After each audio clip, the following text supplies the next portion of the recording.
This episode contains racist language and graphic descriptions of violence that some audiences may find disturbing. Listener discretion is advised.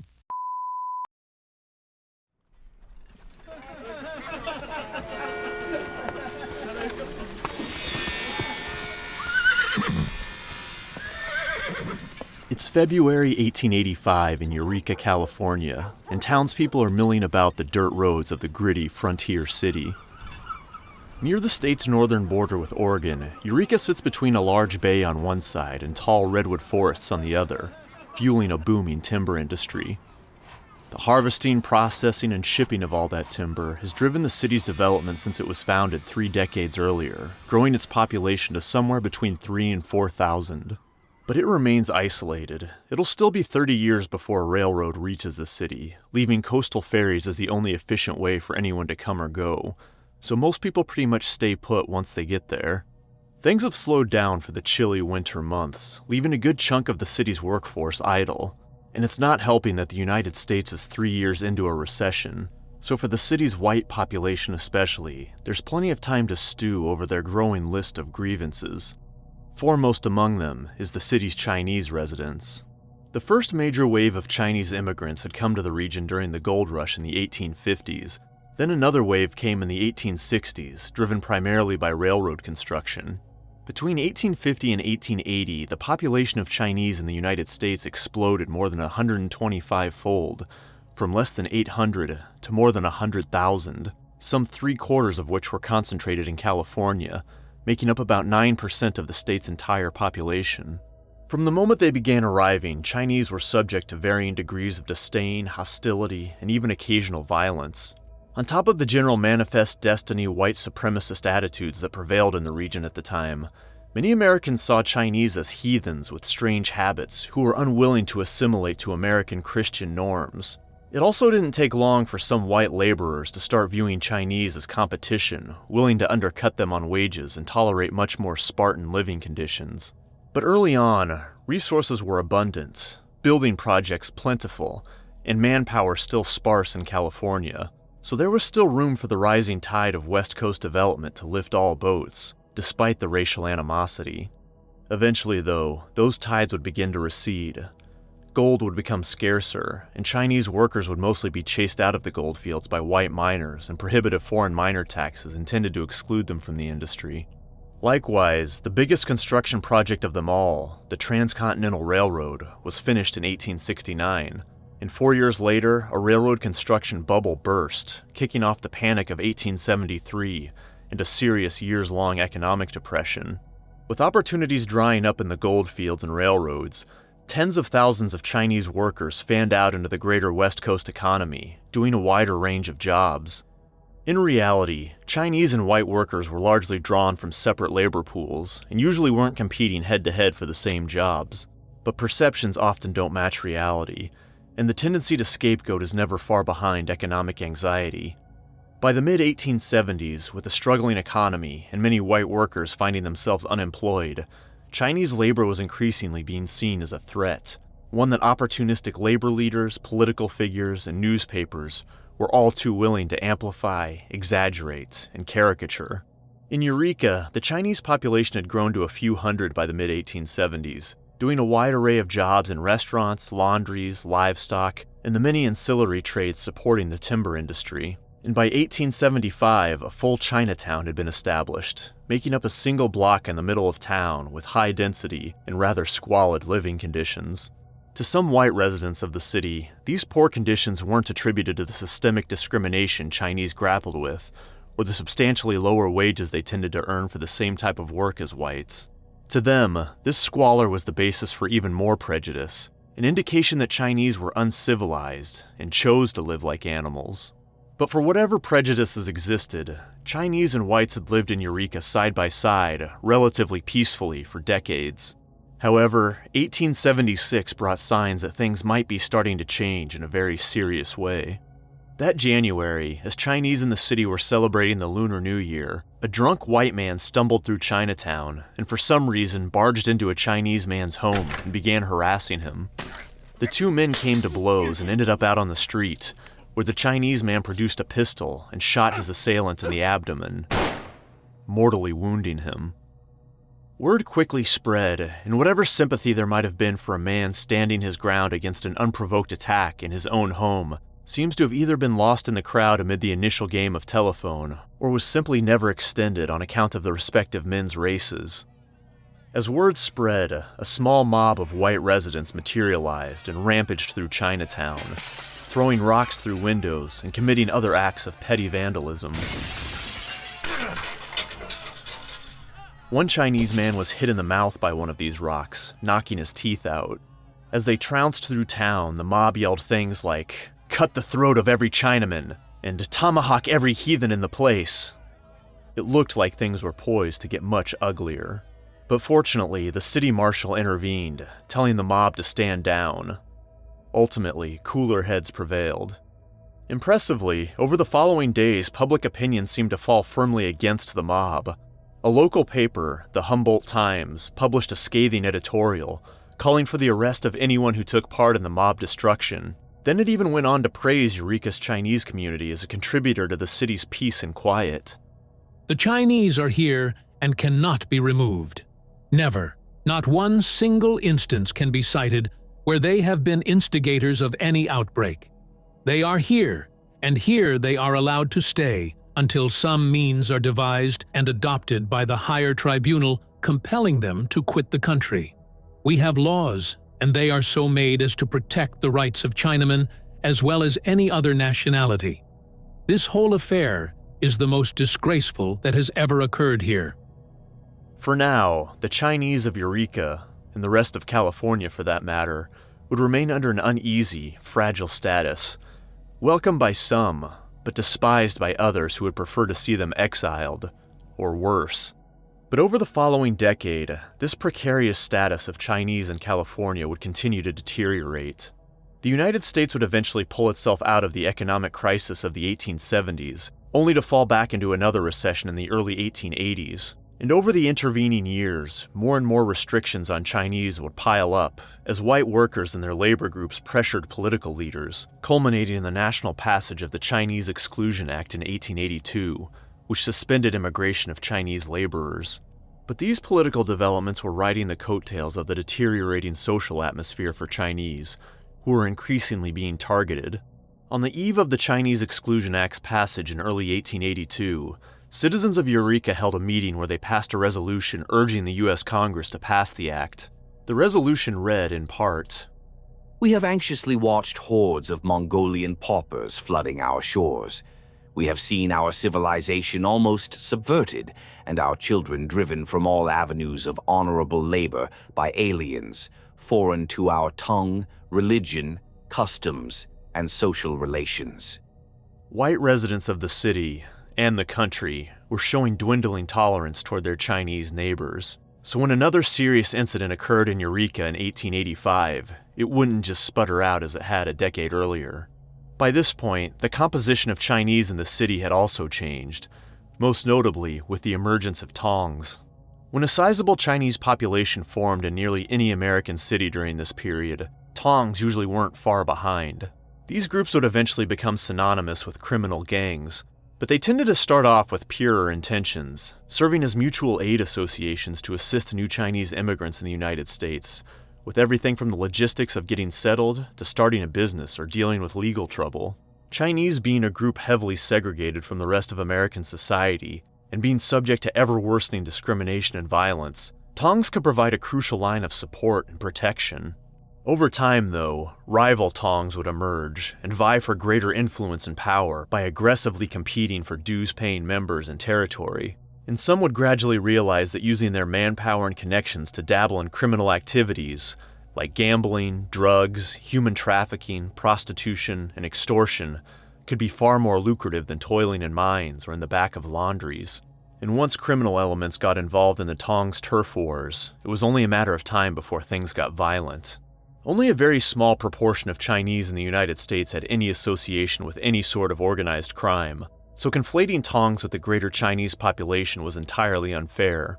Criminal Tongs were a greater menace to the Chinese community itself than any other group, but racists tend to have little capacity to make such distinctions.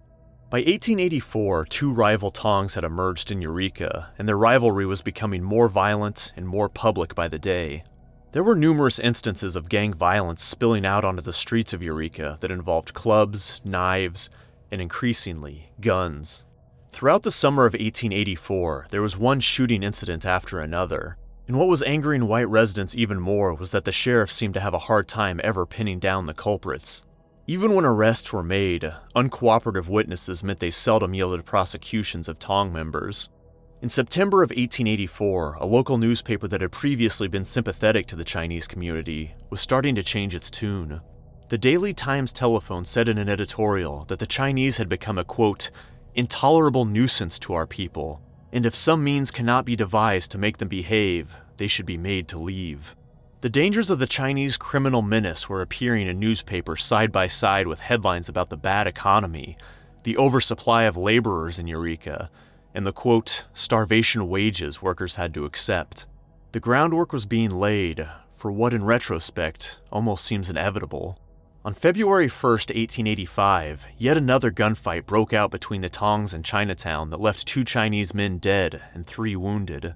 White animosity towards Chinese was reaching a boiling point in Eureka, and this was again reflected in the Daily Times Telephone. 4 days after the shootout, it published its most inflammatory editorial yet, titled, Wipe Out the Plague Spots, calling Chinatown a veritable leper colony, a hellhole, home to a small heathen horde, and it claimed the town's Chinese posed a threat to public health and morality. Then, turning back to public safety, the editorial imagined a scenario that would actually turn out to be very prescient. It is a wonder that some innocent pedestrian was not made to bite the dust. Such a result is liable to come at any time as long as the representatives of 2 conflicting Chinese companies are allowed to live in such close proximity. If ever such an event does occur, if ever an offending white man is offered up on the altar of paganism, we fear it will be goodbye to Chinatown. The very next day, that's exactly what happened. At around 6 p.m. on February 6th, 56-year-old David Kendall was finishing up his dinner. A stable owner and a local city councilman, he was widely respected in the community and regarded as a kind and gentle man. After finishing his meal, he set out into the dreary, foggy night back towards his stables. But while making his way through the Chinese quarter, shots rang out.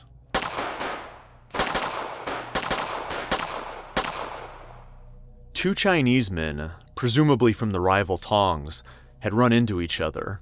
What exactly set off the violence isn't known, but whatever it was, the confrontation culminated in nearly a dozen gunshots being exchanged. During that shootout, one stray bullet found its way into the foot of a 12-year-old white boy, permanently disabling him. But the most fateful shot was the one that went straight into David Kendall's head. After the shootout, Kendall was spotted laying in the street by passers-by who recognized him and carried him to a nearby home for what would ultimately be futile medical attention. As he lay dying, word quickly spread that Kendall had been struck down by a Chinese gangster's bullet. There was never any question that he had been shot by accident, collateral damage in an unrelated gang dispute, but that didn't matter. The Chinese man who'd pulled the trigger was guilty of cold-blooded murder of a white man, and all his Chinese compatriots in Eureka, by virtue of their ethnicity, were accomplices in that murder. Never mind that most Chinese in the city were also fed up with the Tong violence. It was, after all, their neighborhood that was ground zero for these repeated violent outbursts. But the mob had little capacity to unpack those nuances, and like many small towns in the Wild West, mob justice overwhelmed due process. The question now wasn't if, but how the entire Chinese community should be punished for what had happened.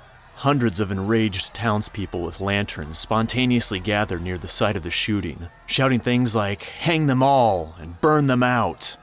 Deputies arrested a group of men suspected of involvement in the gunfight and put them in the local jail, where they remained behind armed guards holding off the mob. But the deputies must have been on edge. If the mob had set its mind to overrunning them, there's no doubt it could have, and it looked like it just might. About this time, word was spreading that David Kendall had died, throwing a fresh batch of fuel onto the mob's fury. The yells became louder, and there were more cries for killing and driving all the Chinese into the bay. With emotions spiraling at this point, some level-headed community leaders redirected the mob to the city's nearby Centennial Hall to hold a meeting about what to do. This quick-thinking move probably saved lives, and maybe a lot of them. It directed the mob off the street and indoors to a more civil atmosphere, and bought some precious time for the collective fury to dissipate, if only slightly. About 20 minutes later, some 600 men had gathered in the hall, with a few hundred more crowded around outside. The mayor presided over the meeting, with 15 civic leaders appointed to a so-called Citizens Committee to direct the city's response to the incident. Some of the violent proposals that had been shouted outside were reintroduced by some of the city's most prominent figures. Some of the 15 civic leaders, who were supposed to be the proverbial adults in the room, proposed looting and burning down all of Chinatown, and driving the Chinese off into the nearby forest. There were even calls to massacre all the Chinese men. Fortunately, one of the more measured community leaders was Sheriff Thomas Brown. As proposals were being thrown around to loot, vandalize, and massacre, he stood up to speak. He clarified that he had arrested a group of men, but once again, he couldn't figure out who exactly had shot David Kendall. Then he added a warning to the crowd. Before there's anything done, I want you to understand that I am the Sheriff of Humboldt County, sworn to uphold the law, and I will do so to the end. If anybody starts anything violating the law, they've got to reckon with me and my deputies. This warning seemed to have put some of the worst impulses emanating from the crowd in check, and further talk of mass murder and arson was taken off the table. But still, there seemed to be ample consensus that the entire Chinese community was no longer welcome in Eureka. Nearly alone on the other side of the debate was 73-year-old Reverend Charles Andrew Huntington, a local pastor who had always expressed admiration for Chinese work ethic and had even set up a Sunday school for about a dozen Chinese students. He stood and stressed that David Kendall's killing had been accidental. The Chinaman who fired the shot is guilty of violating a city ordinance and should be summarily punished. But the rank and file of the people in Chinatown are as innocent of the death of Mr. Kendall as I am. They pay their rent, they mind their own business, and you have no more right to drive them from their homes than you have to drive me from mine. If Chinamen have no character, then white men ought to have some. By enforcing this resolution, you become the outlaws and are amenable as such to the courts of justice. Those pleas fell on deaf ears, though. The committee ultimately decided that the Chinese, all of them, would have to leave Eureka, and do so within 24 hours, but they wouldn't even get that long. The following afternoon, there would be 2 steamships ready to depart for San Francisco, and Eureka's entire Chinese community was expected to be on them. After the meeting ended, some men built scaffolding with a noose hanging from it, and attached a sign that read, "Any Chinaman seen on the street after 3 o'clock today will be hung in these gallows." Few of the city's Chinese residents dared to test the mob's resolve, and most immediately began packing and hauling whatever personal belongings they could to the docks. An article in the Weekly Times Telephone later tried to suggest that the Chinese took their expulsion in stride, reporting, quote, "Their movement seemed to be performed in good nature. In fact, they seemed anxious for sailing hour to come, and we do not blame them." White townspeople fanned out around town and to the outskirts of Eureka to make sure every Chinese resident knew they had been sentenced to exile, and that they should promptly make their way to the docks. One young Chinese man, however, decided to make a stop on his way, and it nearly cost him his life. Charlie Wei Lum regularly studied scripture with Reverend Huntington, and had helped him set up his Bible study group with young Chinese. Lum wanted to say goodbye, but when he arrived at the Reverend's home while he was out, his wife warmly welcomed him in to pray together.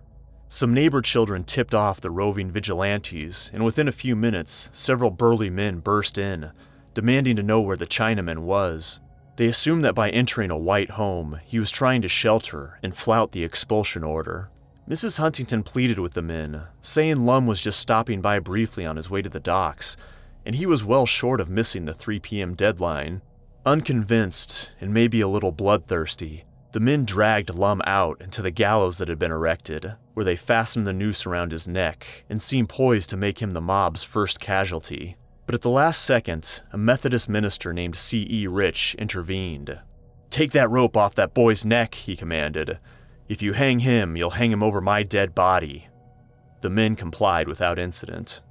Finally, nearly all of Eureka's Chinese residents were either lined up at the docks or on their way to neighboring towns by foot or wagon, en route to a very uncertain future, with only whatever they could carry with them.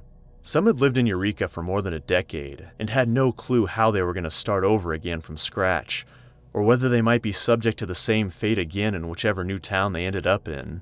There aren't good records of exactly how many Chinese were in Eureka, and thus were expelled from it that day. Estimates put the number at anywhere from 200 to 800, who had their lives and livelihoods completely upended. The afternoon of the expulsion, the Eureka Citizens Committee convened at Centennial Hall again and declared their formal resolution on Chinese in Eureka in 3 points.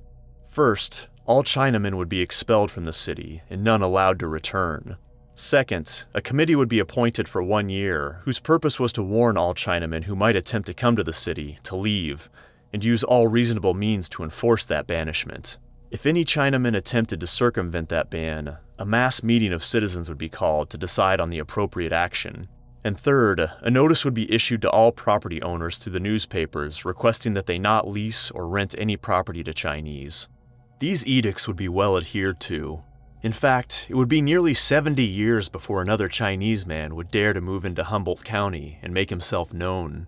And even when that man arrived in 1954, he immediately incurred heavy discrimination and routinely received anonymous phone calls warning him to get out. Up until 1959, Eureka kept a law in place prohibiting the employment of Chinese in the city or the purchase of any Chinese manufactured goods. Some Chinese who'd been expelled, with the help of the Chinese consulate in San Francisco, eventually filed a $132,000 federal lawsuit against Eureka, seeking compensation for being driven out of their homes, their jobs, and the very lives they had built. However, the case was ultimately dismissed on the technical grounds that no Chinese property had been destroyed or stolen. Chinese in the city only rented their homes and businesses, so the court said they had no grounds to claim anything was taken from them. Clearly, the white residents of Eureka had no legal grounds to terrorize the Chinese into leaving, but nobody would ever be held accountable for doing so. It set a dangerous precedent. Most of the Chinese who were expelled from Eureka ended up in San Francisco, including those who had initially been arrested for suspected involvement in the fateful gunfight. Eureka's town marshal followed the Chinese exiles and tried to work with San Francisco authorities to identify and prosecute the Tong members responsible for David Kindle's death, but not enough evidence could be gathered, and no one was ever charged. One theory suggests that Sheriff Brown may have known the killer's identity, but withheld it for fear, probably well-founded, that the man would be summarily lynched by the mob if he was identified. Or a more cynical take posits that Brown figured if the killer was identified, public anger may have focused solely on that man, and it could have removed the impetus that many in town wanted to expel all the Chinese. But it would be naive to think that without this specific spark, the Chinese of Eureka might have been spared expulsion.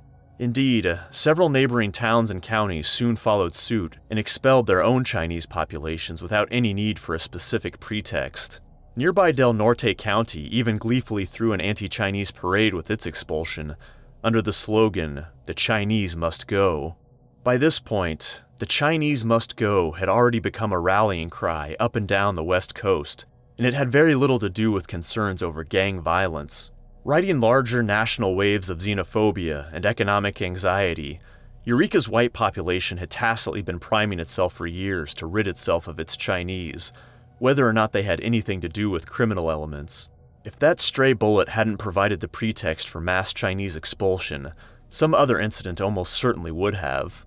Eureka wasn't the first expulsion of Chinese from an American city, nor was it the first instance of white mobs inflicting terror on Chinese communities. But it would mark a sort of turning point. The expulsion would be well publicized around the country. It would embolden other communities to escalate beyond simmering animosity and take up arms to proactively run their entire Chinese populations out of town. The so-called Eureka method would even be hailed in newspapers as a peaceful, bloodless, and supposedly civilized way for communities to solve their Chinese problem.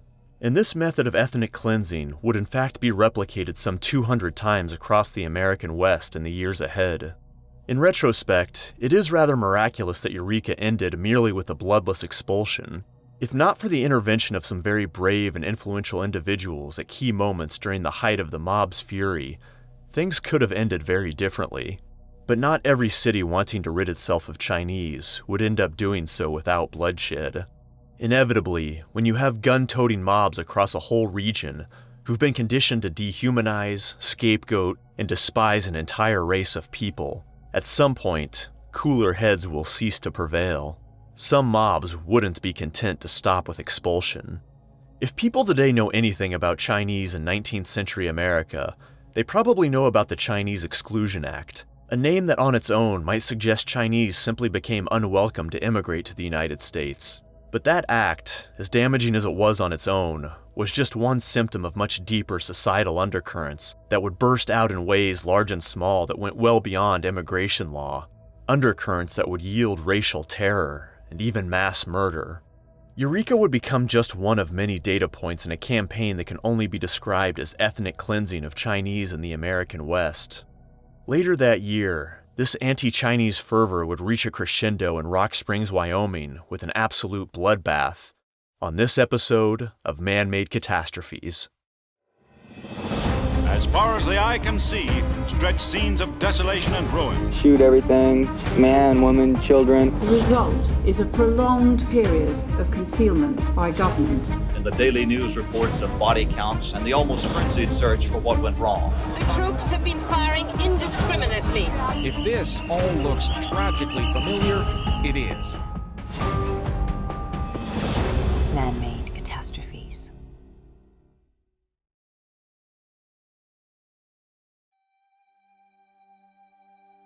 China in the early 19th century was a country on the grow, still overwhelmingly agrarian, to the tune of more than 90% of its population being engaged in farming.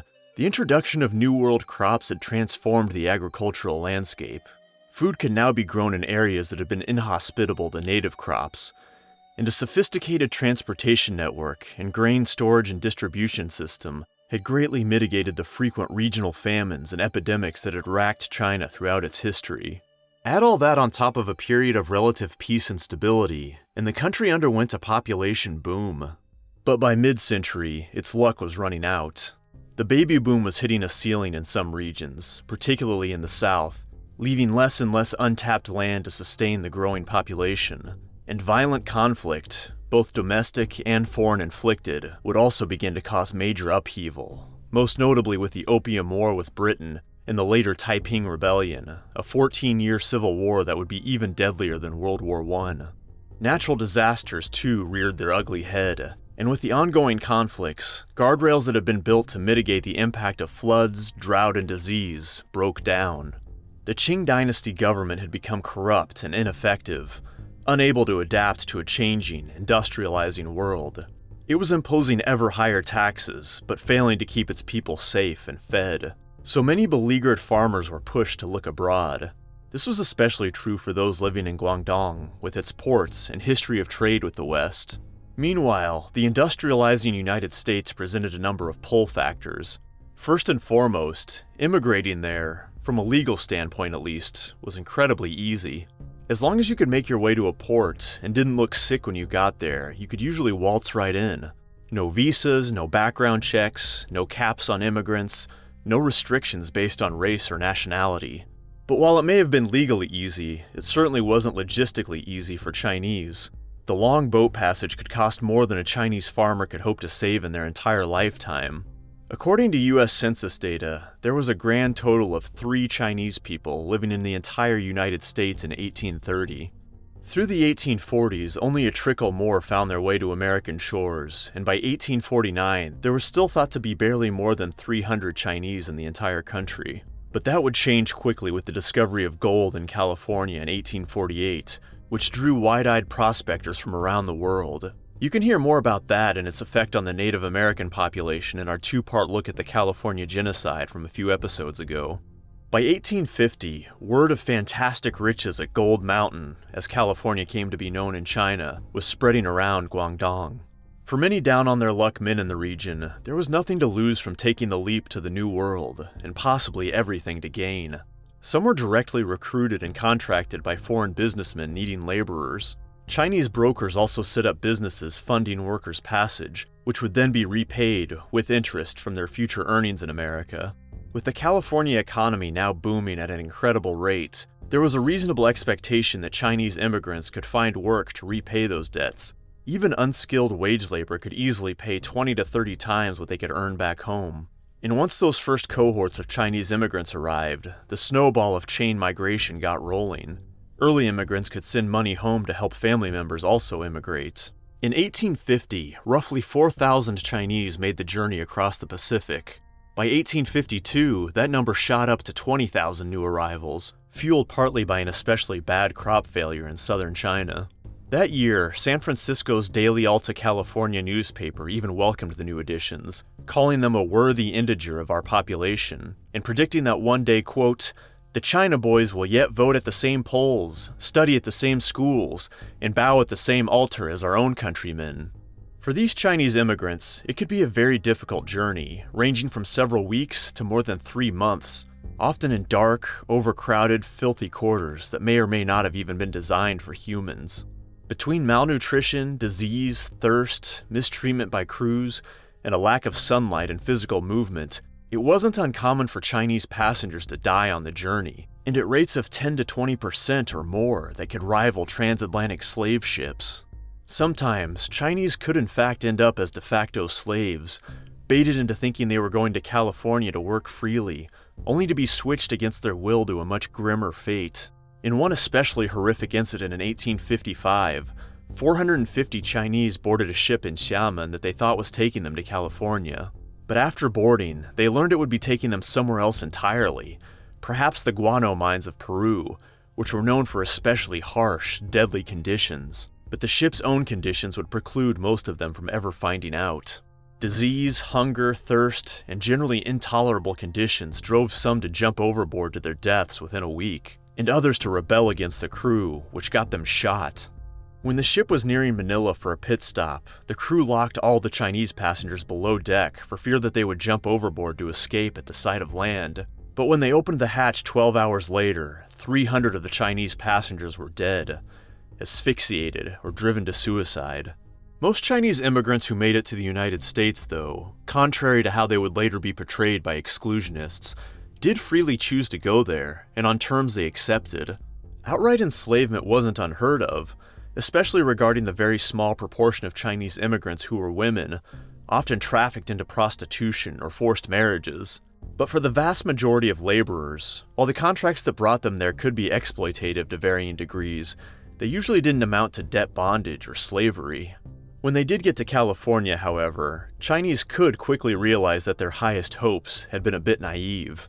Despite tales they may have been told of people in California wading through creeks and easily scooping up handfuls of gold, most people who got lured into the gold rush did not strike it rich, and Chinese immigrants were certainly no exception. Some did find riches in the gold fields, but it wouldn't take long for whites to try to muscle them out, both through legal channels and brute force.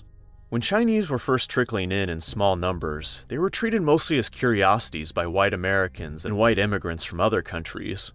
Their distinct clothing, food, chopsticks, and especially their hair, which was held in long braided queues mandated by the Manchu rulers of Qing Dynasty China to demonstrate loyalty. It was all chuckled and scoffed at, but not initially with violent hostility. As Chinese numbers rapidly grew, though, this would change, and scoffs at the different habits became more serious prejudice. The different religious beliefs made them heathens, and they were viewed as unable or uninterested in learning English and assimilating into American culture.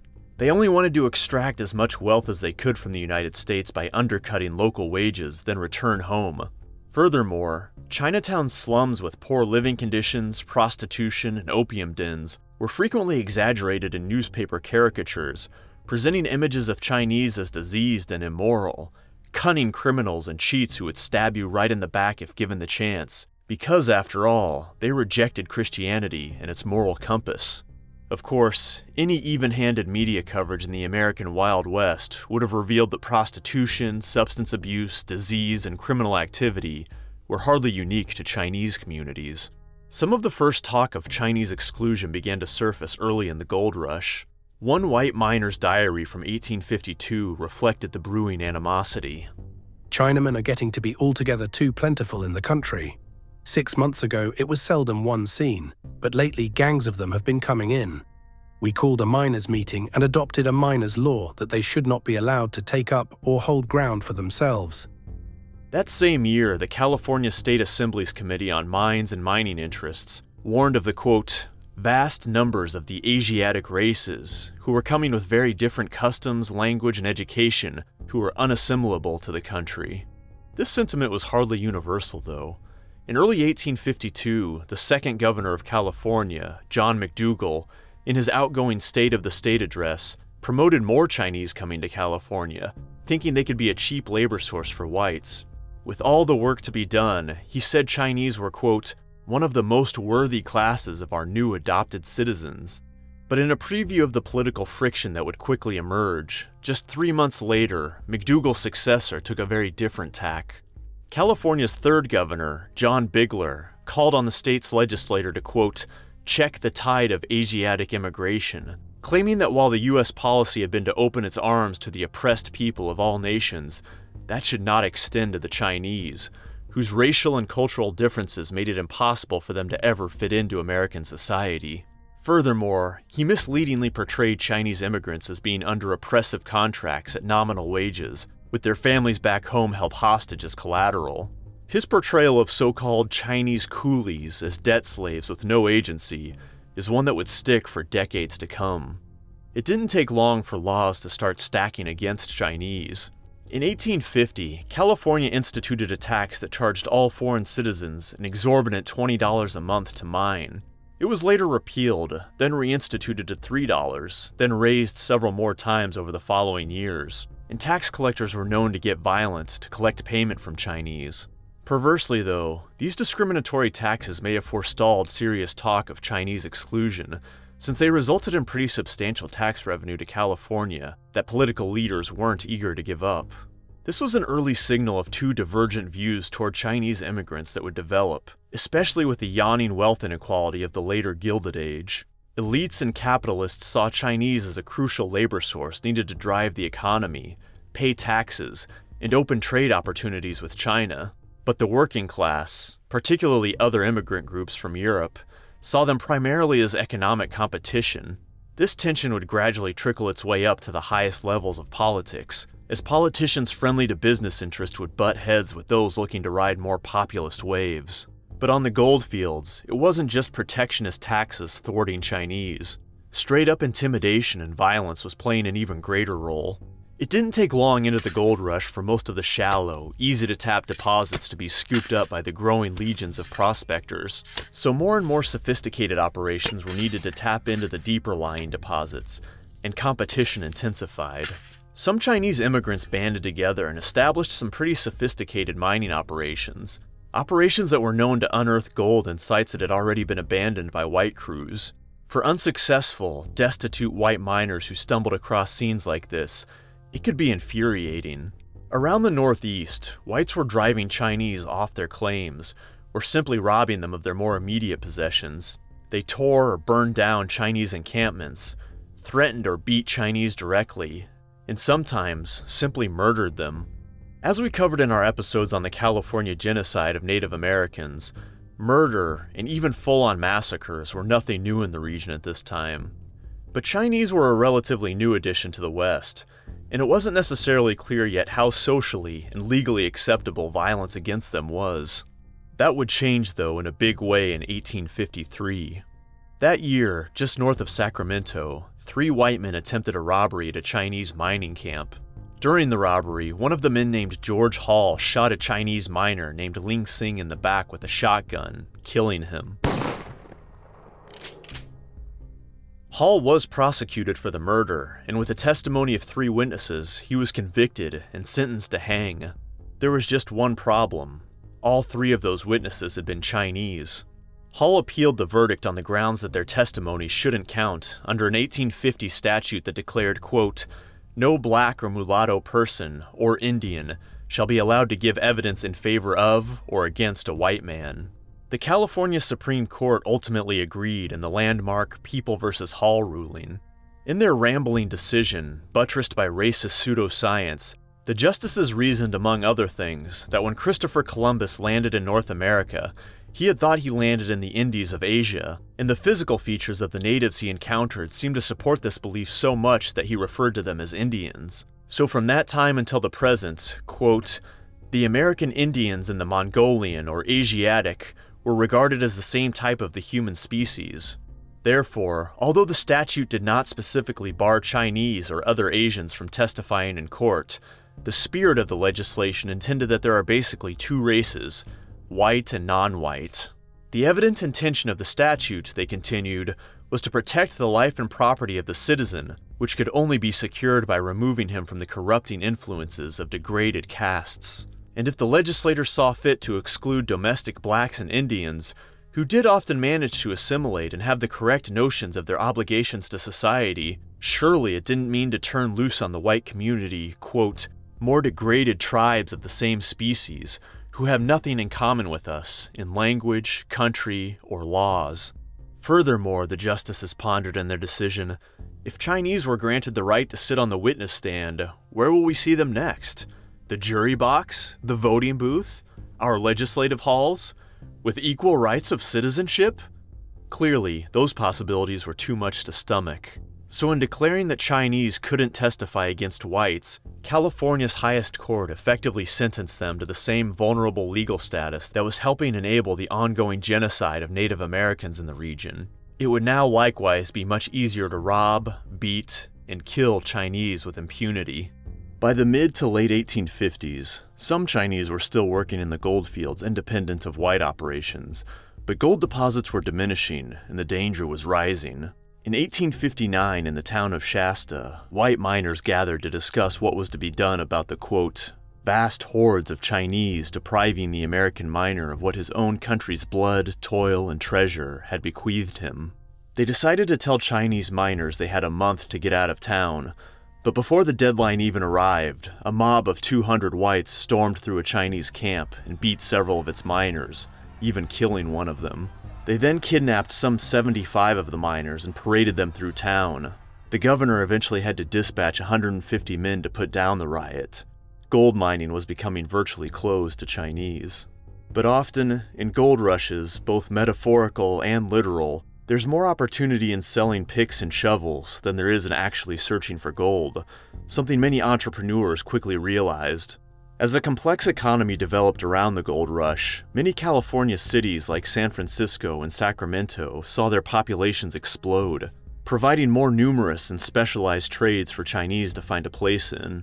They worked in laundries, restaurants, small shops, pharmacies, gaming halls, garment repair, agriculture, many jobs that white men, and it was mostly men in California, just weren't interested in.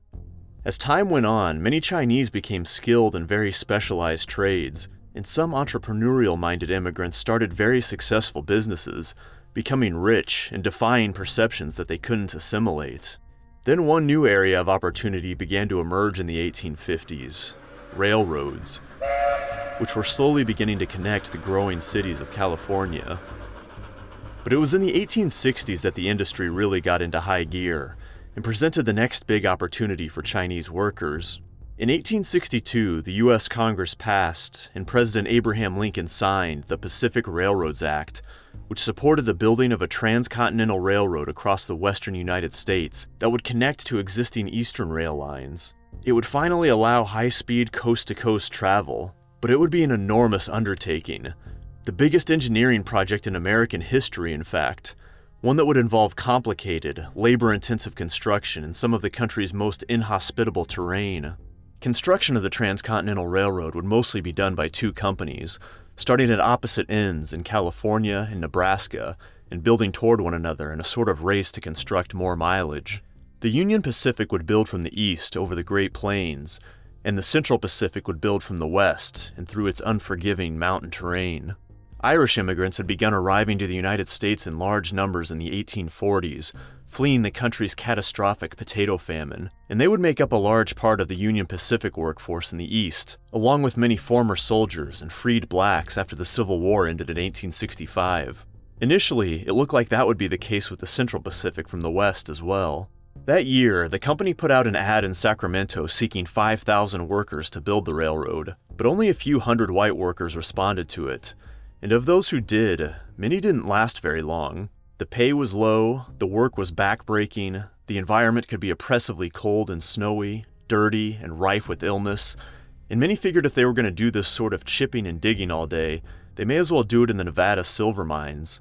Still, construction superintendent James Stobridge was initially reluctant to hire Chinese, believing they weren't strong enough and generally not up to the job. There was also concern that racism would cause distracting tensions with white workers on construction sites. But after a group of Irish workers started complaining about wages, Central Pacific Director Charles Crocker suggested Stobridge reconsider the idea of hiring Chinese, saying that he had seen them prove their mettle on earlier railroad projects, and they had also stepped in before as strikebreakers when Irish walked off the job. Crocker reportedly even invoked the Great Wall of China as proof that Chinese were capable of large-scale construction projects. Eventually, with few other options to address his labor shortages, Stobridge agreed to hire 50 Chinese workers for very basic work as a trial, and he was pleasantly surprised. The Chinese proved to be diligent, punctual workers who were every bit as capable of strenuous work as the white workers, usually even more so, and their legal and social discrimination meant they had fewer competing opportunities to walk away to once they were hired. And their apparent advantages kept piling up. They didn't tend to get drunk on the job. They were more willing to do the most dangerous jobs. They would work for far less pay.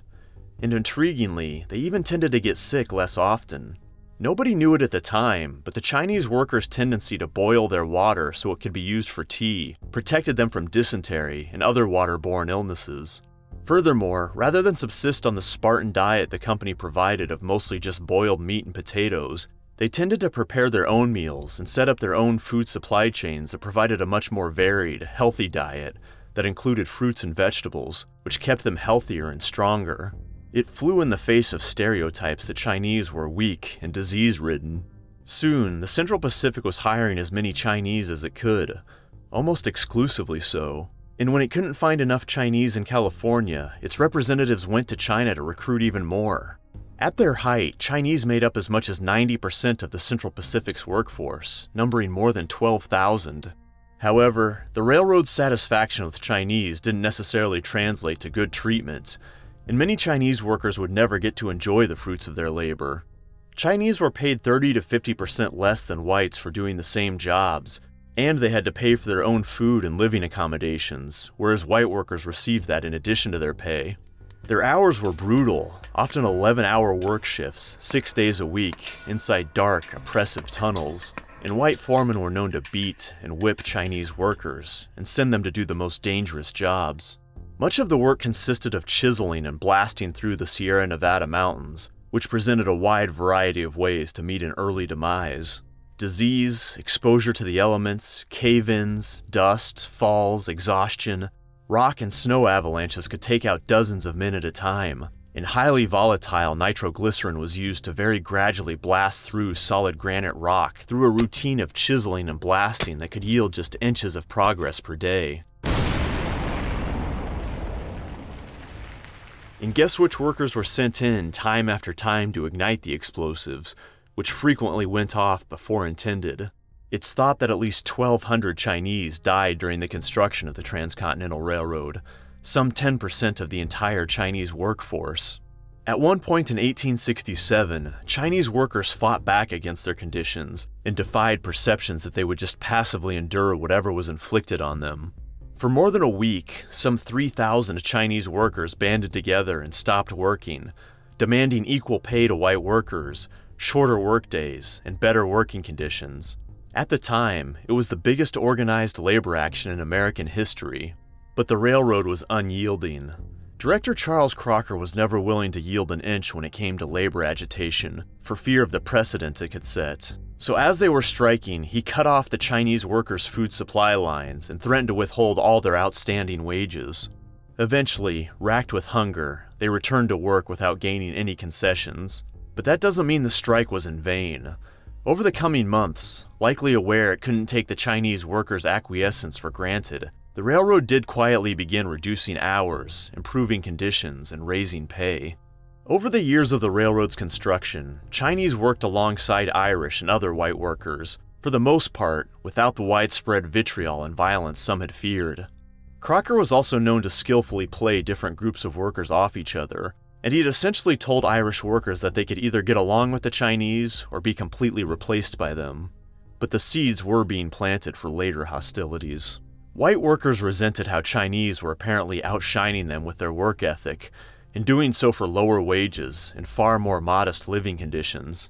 While there was still plenty of work to be had for anyone that wanted it, the Chinese presence was keeping white workers in check from pushing too hard for better pay or conditions, and they portended an even greater future threat if more Chinese were to come. But as it often does, this economic anxiety rested on top of more base, racist anxieties, and the ostensible positive attributes Chinese displayed on the railroad could in fact add to those anxieties. The Chinese workers' physical resilience, their tolerance for cramped and squalid living conditions, and their apparent resistance to diseases, for instance, made some whites view them as an entirely different human subspecies. As Princeton professor Beth Lou Williams put it in her 2018 book, The Chinese Must Go, Chinese were seen to pose a peculiar threat in 19th century America, thought to be inferior to whites in most ways, but not all. They were heathen and servile, but also dangerously industrious, cunning, and resilient. Chinese migrants hailed from an ancient and populous nation, which Americans granted had once been home to an advanced civilization. But assumed to be permanently loyal to China, the Chinese appeared racially incapable of becoming American. So while white citizens worried that Native Americans and African Americans would contaminate the nation, they feared the Chinese might conquer it. In 1869, the Transcontinental Railroad was officially completed when the two railroad companies met at Promontory Summit, Utah. The railroad turbocharged the West Coast economy, and really the entire American economy. What had previously been an arduous 4 to 6 month journey by horse and wagon could now be done in a week, and carry people and goods by the trainload. Crops could now be easily transported across the country. Huge deposits of resources like coal, iron ore, and timber from the West could be tapped. Huge new rural populations were made mobile and brought into the greater economy, both as consumers and producers. And it wouldn't have happened without Chinese immigrants. Their contributions would not be appreciated, though. In fact, the railroad's completion marked the beginning of the end of what welcome they still held in the United States. It wouldn't be immediate. There was still work to be had in railroad construction for a few more years, but that would eventually end rather abruptly, as would Chinese hopes for acceptance in Gilded Age America.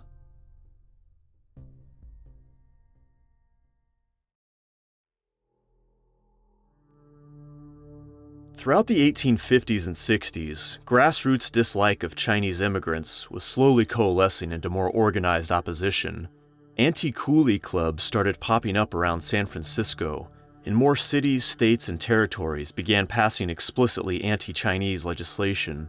In 1862, for example, California passed its Anti-Coolie Act, imposing a monthly tax of $2.50 on most Chinese workers to, quote, protect free white labor against competition with Chinese coolie labor and discourage immigration of Chinese into California.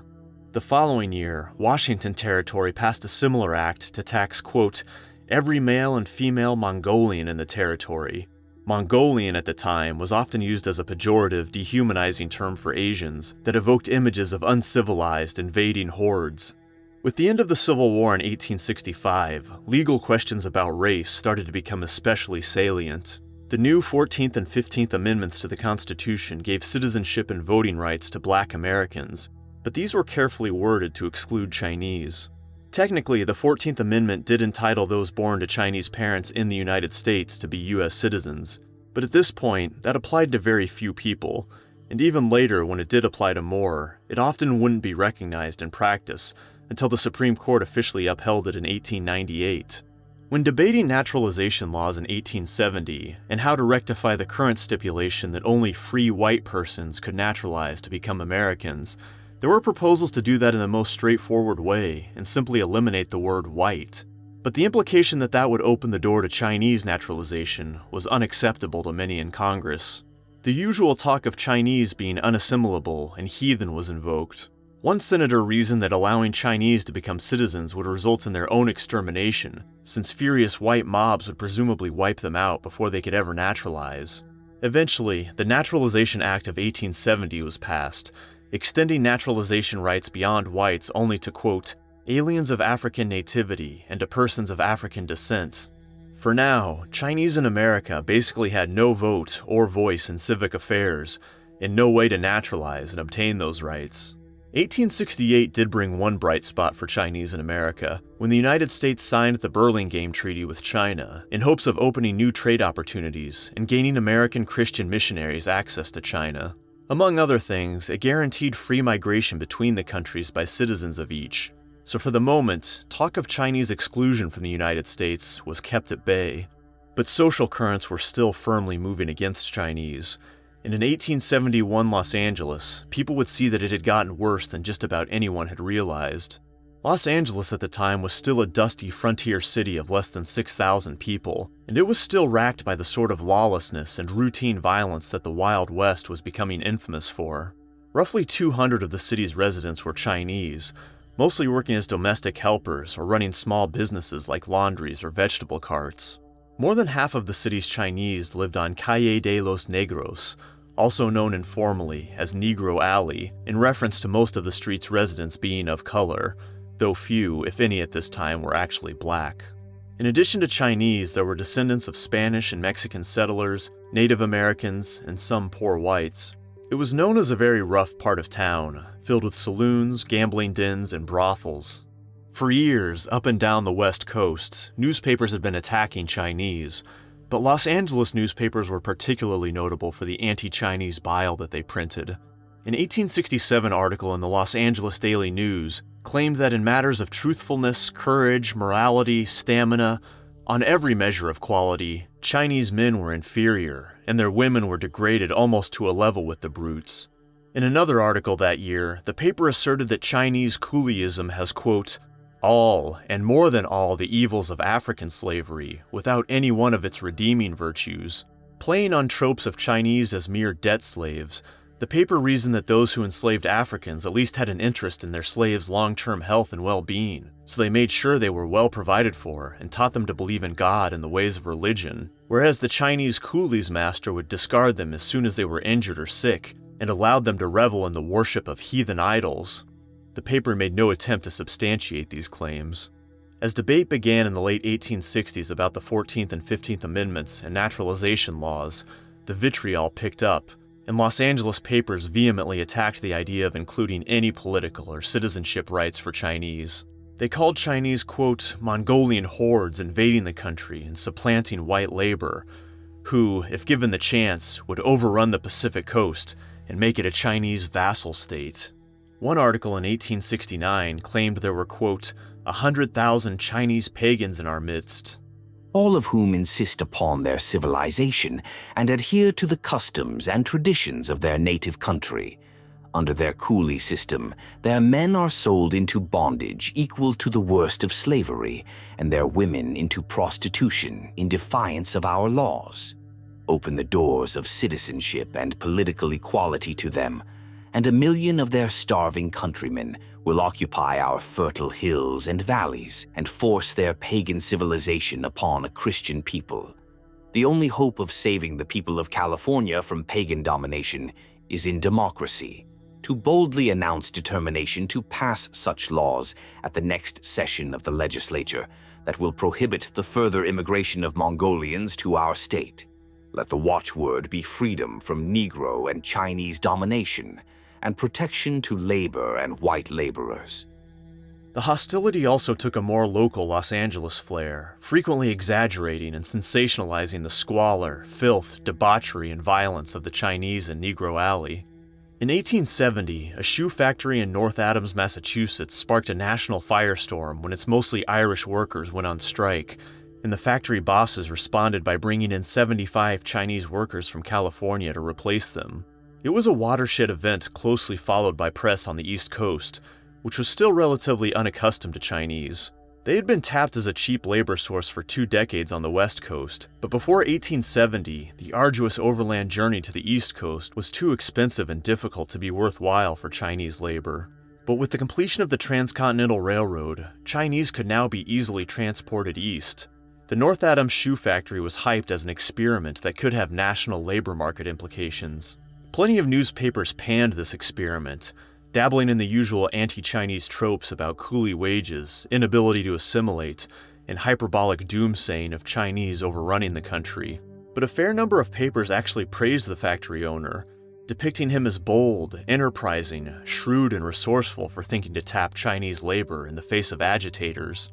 Some similarly wrote about the Chinese workers in supportive, even glowing terms, portraying them as unthreatening, enthusiastic workers who are persistent, hard-working, and intelligent, though some, even while ostensibly praising the experiment, still managed to belittle Chinese workers as flaccid and easily controllable.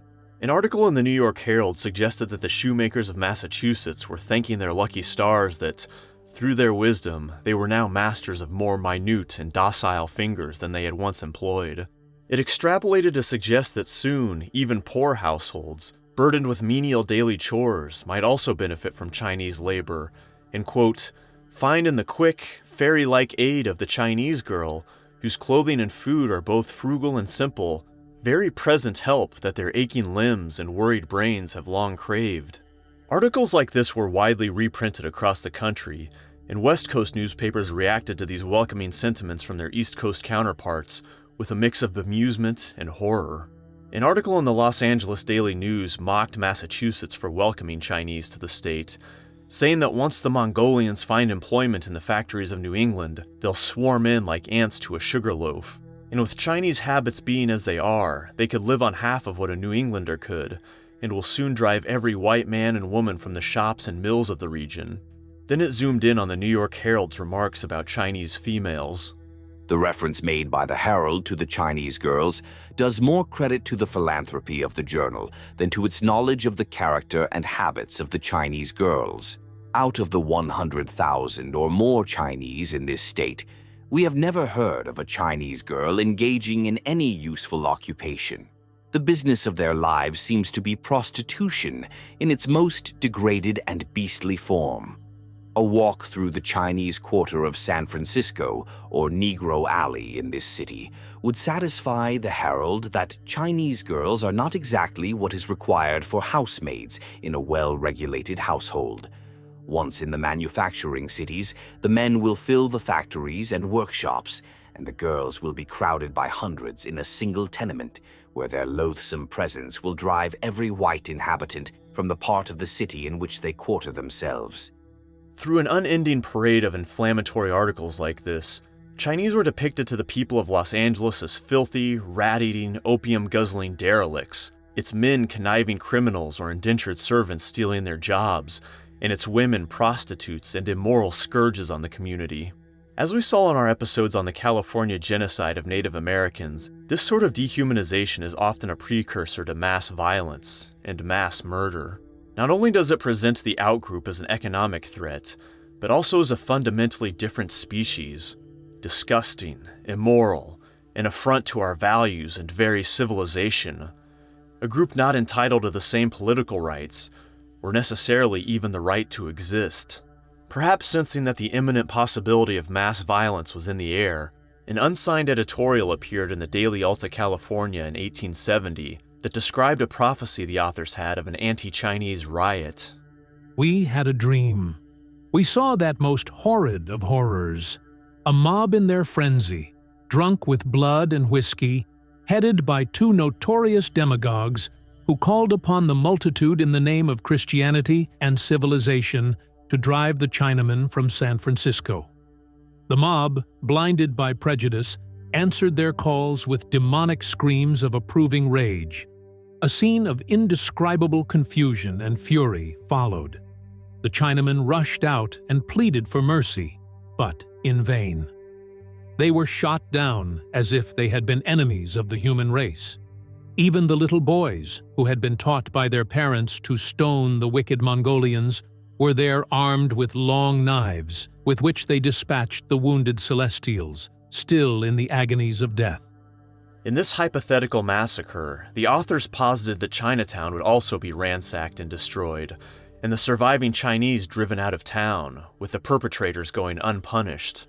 The editorial probably seemed strange at the time, but it would turn out to be very prescient in many of the details it imagined. Only it wouldn't be in San Francisco where the powder keg of anti-Chinese animosity would first ignite. A year later, Los Angeles would be the site of the first mass murder of Chinese in America, and it wouldn't be the last.